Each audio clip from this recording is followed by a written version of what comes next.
রাজবাড়ী পাংশু উপজেলার Bahadurpur union BNP নেতা এবং ইউনিয়নের সাবেক চেয়ারম্যান মোহাম্মদ লিয়াকত আলী খানের বিরুদ্ধে সাম্প্রতিক সময়ে বিভিন্ন মাধ্যমে মিথ্যা সংবাদ প্রকাশের প্রতিবাদে সংবাদ সম্মেলন ও প্রতিবাদ সভা অনুষ্ঠিত হয়েছে। শনিবার বিকালে বাহাদুরপুর ইউনিয়ন পরিষদ চত্বরে বাহাদুরপুর ইউনিয়নের সর্বস্তরের জনসাধারণের আয়োজনে সংবাদ সম্মেলনে লিখিত বক্তব্য পাঠ করেন বাহাদুরপুর ইউনিয়নের সাবেক চেয়ারম্যান মোহাম্মদ লিয়াকত আলী খান।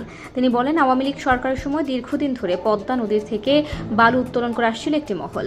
আমি সেই বালু উত্তোলন করার বিরুদ্ধে বাধা দেওয়ার কারণেই আমার বিরুদ্ধে মিথ্যা অপপ্রচার চালানো হয় ফেসবুক ও বিভিন্ন মাধ্যমে। তিনি আইন শৃঙ্খলা বাহিনীর দৃষ্টি আকর্ষণ করে বলেন, যারা এই মিথ্যা সংবাদ প্রচারণা করছেন তাদের বিরুদ্ধে আইনি ব্যবস্থা গ্রহণ করার অনুরোধ জানান।